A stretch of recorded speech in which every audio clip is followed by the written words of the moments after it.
nilainya lebih besar daripada hasil tambang itu sendiri. Kenapa? Karena kita menentukan apakah bangsa ini berjalan sesuai dengan cita-citanya, yang kemerdekaannya adalah rahmat dari Allah Subhanahu wa taala, yang tujuannya menciptakan masyarakat adil dan makmur. Kalau rektor ditambahnya yang diridai Allah Subhanahu wa taala. Itu semuanya kegiatannya ada di Kementerian Agama. Lalu menuju Indonesia Emas 2045, apa yang akan kita buat?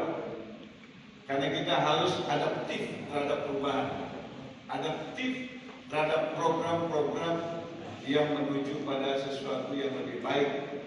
Antara lain misalnya Indonesia Emas 2045 yang didahului oleh bonus demografi tahun 2030, bahwa penduduk dunia yang ada dalam usia produktif untuk bekerja akan mendapat bonusnya itu di dunia, itu cuma Indonesia. Karena negara-negara lain hampir dipastikan tidak akan mengalami itu.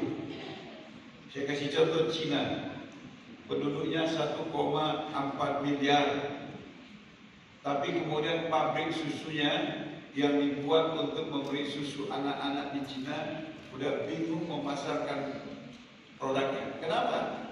Karena orang Cina yang hari ini sudah malas punya anak. Malas punya anak. Sementara di Jawa Barat, asal ada geledek bunyi pas hujan, anak jadi satu lagi. Baru tidur lewat kereta malam terbangun, anak jadi satu lagi.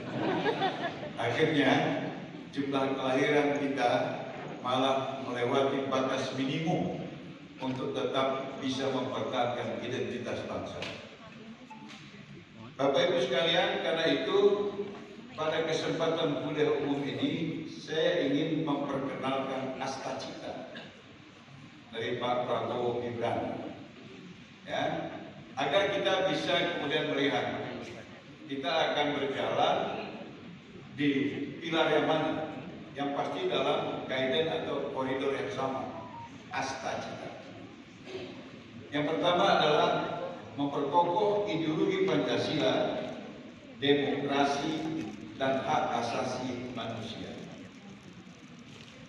Demokrasi kita hari ini ditata dalam bentuk demokrasi khas Indonesia, tanpa oposisi. Banyak yang mencela itu. Bagaimana demokrasi tanpa oposisi?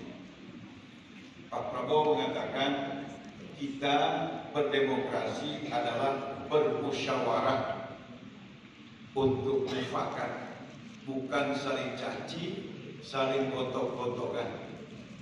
Karena oposisi yang ini bukan asli tradisi kita, di Indonesia tidak menghasilkan seperti negeri asalnya, sebatas checks and balance.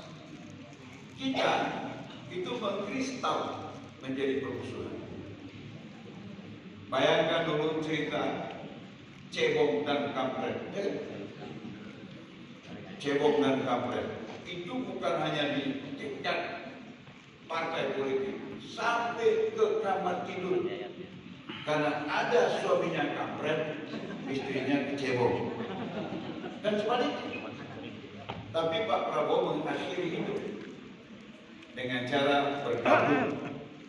Calon presiden, kompetitor head to head, kalah, jadi pembantu presiden yang menang. Siapa yang bisa melakukan sepanjang sejarah Republik ini? Cuma satu yang bisa melakukan, namanya Haji Prabowo Subianto.